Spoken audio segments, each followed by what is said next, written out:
Bismillahirrahmanirrahim. Alhamdulillahirabbil alamin. Wassalatu wassalamu ala asyrafil anbiya'i wal mursalin sayyidina wa maulana Muhammad khataman nabiyyin wa ala alihi wa sahbihi ajmain, amma ba'du. Alhamdulillah, kita melanjutkan kajian-kajian kitab Taqiratus Sadidah yang dikarang oleh Sayyid Hasan bin Ahmad Al-Kaf. Dan kita di masalah tayamum yang seperti sudah kita bahas sebelumnya, bab tayamum, pengertian dari tayamum, dan kemudian hukum-hukum tayamum itu sendiri. Sekarang kita membahas tentang asbabut tayamum, penyebab tayamum. Ada tiga hal, dikatakan thalathatun, bahkan sebagian ulama mengatakan 7 penyebabnya.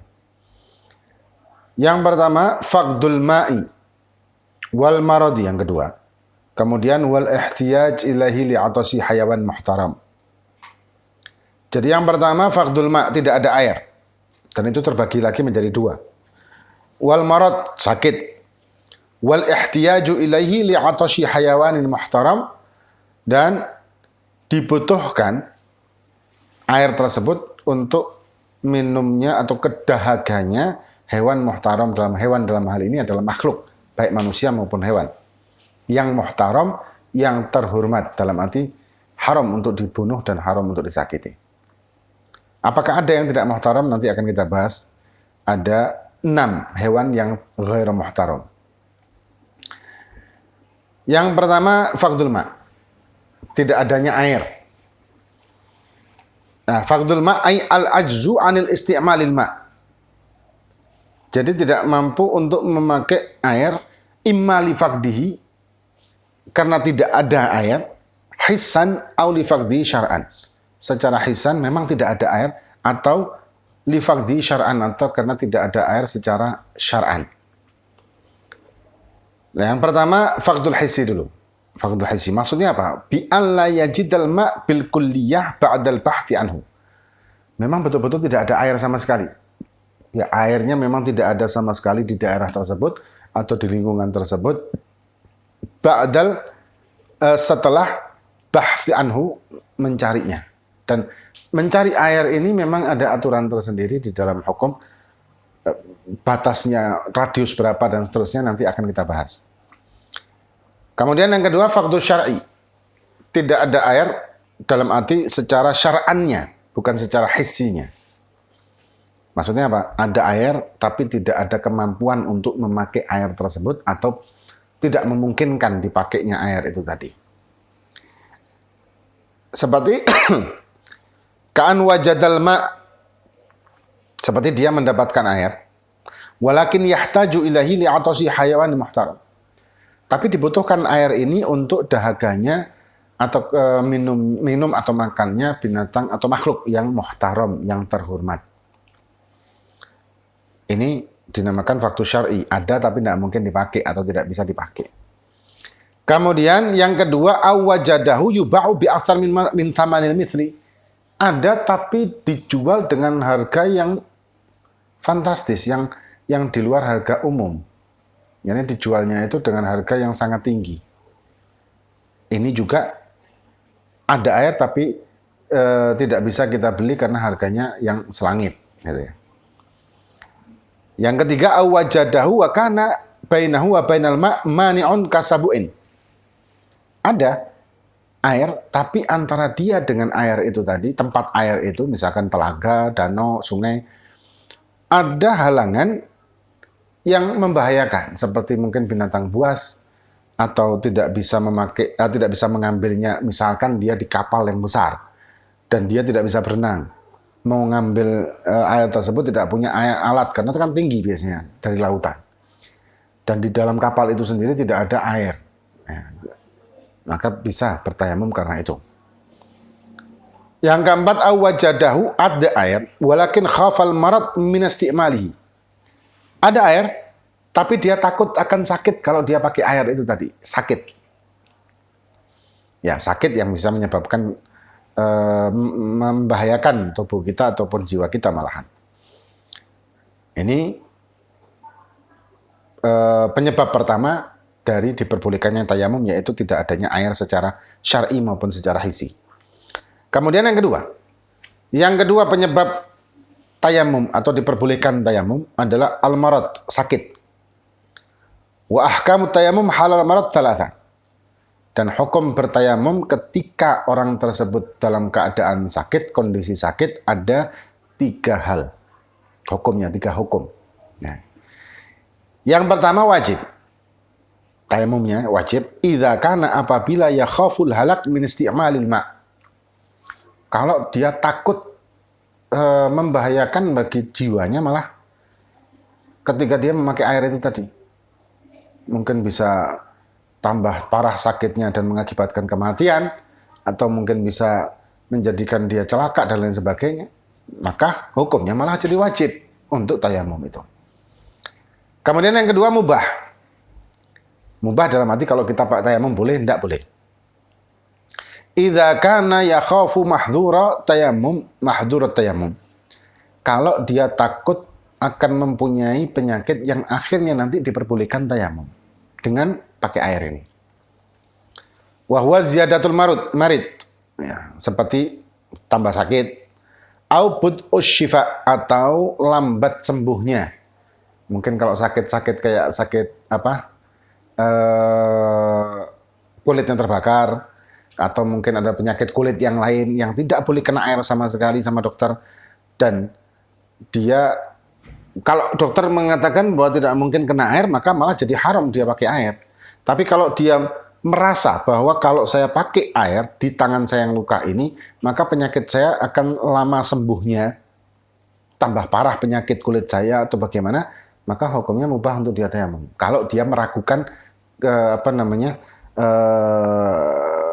bolehnya bertayamum di kulit yang luka, ya, kulitnya dia yang luka tadi.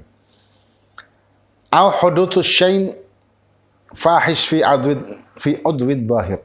Atau dia takut akan ada kulit yang misalkan ya kering dan kemudian menghitam ketika dia pakai air, mungkin dengan cuaca yang sangat dingin atau apa. Itu maka mubah untuk tayamum. Kalau dia takut ini semua, bukan yakin ya. Kalau dia yakin bakal seperti itu, maka hukumnya malah jadi wajib. Au faqda manfaati udwin, atau dia menjadi lumpuh nanti kalau dia pakai air. Takut, kalau dengan air yang dengan cuaca dingin seperti ini, biasanya saya akan kehilangan tenaga, atau tulang saya jadi mau jadi linu semua, akhirnya saya tidak bisa jalan lah, inilah itulah dan sebagainya. Maka dalam hal itu dia boleh untuk bertayamum. Tapi kalau yakin sekali lagi akan terjadi hal yang membahayakan bagi kesehatannya dia, maka jadi haram untuk dia pakai air dan harus bertayamum. Kemudian yang ketiga haram. Haram idza kana al-maradu khafifan la yadhurruhu isti'malul ma'. Kalau sakitnya sakit ringan, kalau dia pakai air sebetulnya tidak masalah. Ya sakit misalkan, ente kenapa tayamum? Pusing. Ya kan ada hubungannya ya pusing dengan tayamum. Nah, maksudnya pakai air pun masa masih pusing? Atau ente kenapa kok bertayamum? Iya soalnya saya sakit. Sakit apa? Sakit panu misalnya. Nah panu masa membahayakan kalau pakai air. Jadi kalau misalkan dia ini punya sakit, tapi sakit yang ringan, yang sebetulnya tidak membahayakan memakai air tersebut, dan dia tayamum, maka hukumnya adalah haram dan tidak sah otomatis. Kemudian mas'alatun. Idza kana fihi marad, kalau dia punya sakit. Walakin syak, tapi ragu. Dia sakit ini, tapi ragu. Hal yadhurruhul ma'am la? Apakah air akan membahayakan dirinya atau tidak? Dia ragu. Sakit saya ini sakit yang membahayakan apa tidak kalau saya pakai air? Fahal yajuzu lahu tayamum? Apakah boleh dia bertayamum? Maka ada 2 pendapat. Inda Imam Ibn Hajar dikatakan yajuzu lahu tayamum, boleh dia untuk bertayamum. Kalau dia ragu tadi itu maka boleh tayamum. Tapi wa inda Imam Ramli la yajuzu lahu tayamum. Imam Ramli berpendapat yang berbeda, tidak boleh dia tayamum. Nah, fala budda indahu min ikhbari tabibi thigah.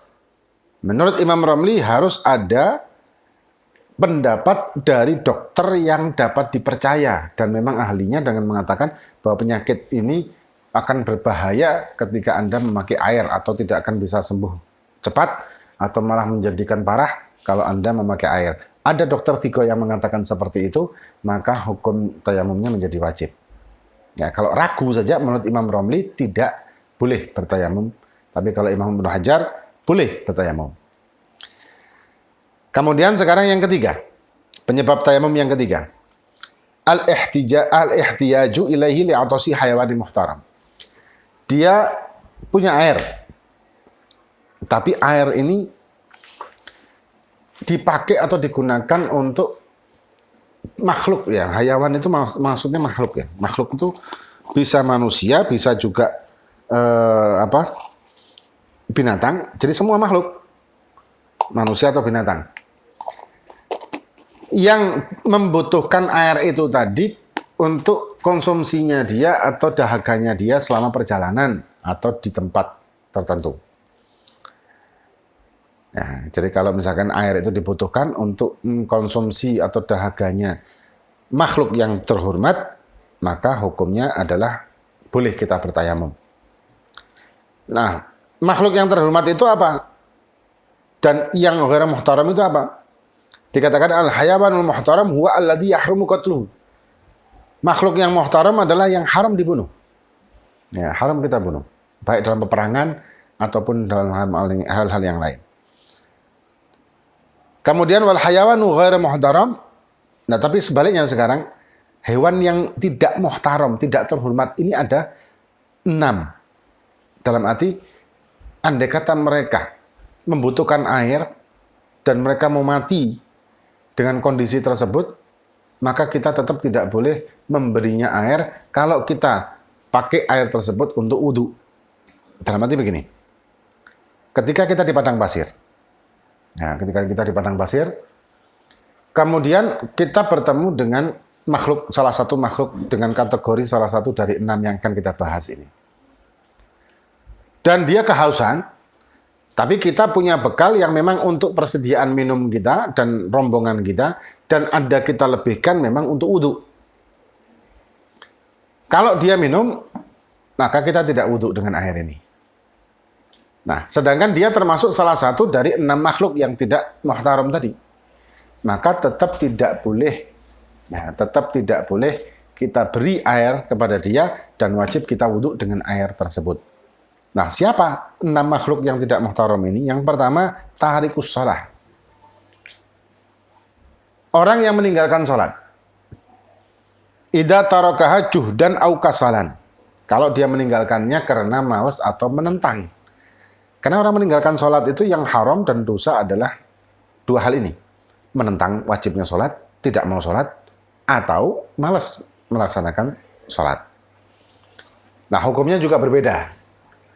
Kalau orang meninggalkan sholat karena juhdan atau menentang kewajiban sholat, atau mungkin mengatakan sholat tidak lagi wajib bagi dia karena dia sudah punya derajat tertentu dan seterusnya, maka hukumnya adalah murtad. Orang yang tidak menjadikan sholat sebagai kewajiban atau tidak meyakini sholat adalah wajib, maka bisa menjadikan kemurtadan. Sholat 5 waktu maksudnya ini ya. Tapi kalau orang tersebut tidak sholatnya karena malas, karena hawa nafsunya masih menguasai jiwanya, maka tidak sampai dihukumi murtad, hanya dihukumi fasik. Andai kata dia mati pun, tetap wajib kita sholati, tetap wajib kita mandikan, kafani, sholati, dan dikubur di pemakaman muslim. Nah, tapi ketika orang tersebut membutuhkan air, sedangkan dia sangat kehausan, maka tidak bisa kita kasih. Karena tarikus shalah itu orang yang tidak terhormat. Kemudian yang kedua, wazani muhsan. Zani muhsan ini adalah orang yang zina sedangkan dia sudah pernah menikah. Alladzi wati'a fi nikahin sahihin tsumma zana. Orang yang sudah pernah menikah dan sudah pernah melakukan hubungan suami istri dan kemudian dia zina. Ya, maka hukumnya ghairu muhtaram, tidak muhtaram. Kalau yang zina yang ghairu muhsan masih muhtaram. Kemudian yang ketiga, kafir harbi. Orang kafir harbi. Apa maksudnya? Alladzi la zimmata wala ahda wala amana lahu ma'al muslimin. Kafir harbi adalah kafir yang berperang dengan Islam dan tidak ada perjanjian dengan umat Islam, dan juga bukan kafir dhimmi, bukan kafir yang dia itu hidup di negara Islam, maka tidak terhormat. Karena kafir harbi berarti kafir yang berperang dengan Islam, memerangi umat Islam. Ya. Kalau misalkan kafir yang lain, orang yang beragama lain, ini wajib kita hormati. Bahkan ketika kita ini mau wudhu, kemudian ada orang kafir yang bukan Islam membutuhkan air tersebut karena dia dahaga dan dia bukan kafir harbi. Wajib kita kasih dan kita tayamum. Ini wujud toleransi yang benar. Bukan toleransi dalam arti membenarkan akidah yang lain.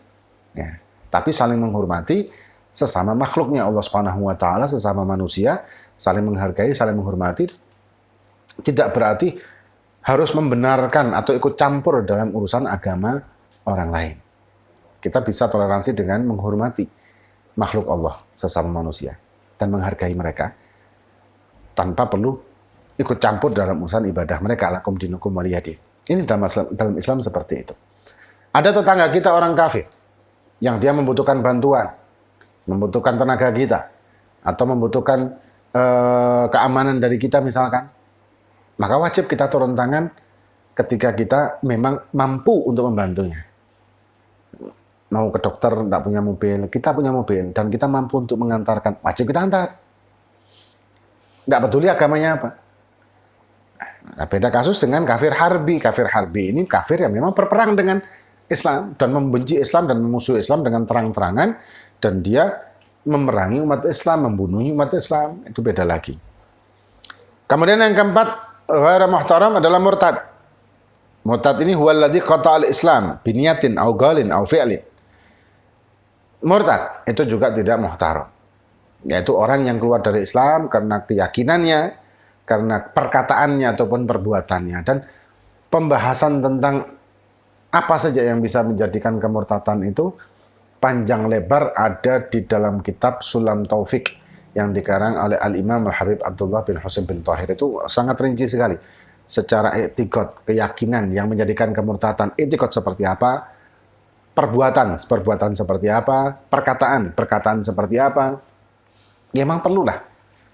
Kata beliau perlu kita mengetahuinya, bukan untuk kita melakukannya, tapi untuk berhati-hati. Seperti dalam kaidah, wa man lam ya'rif syarr yaga' fihi.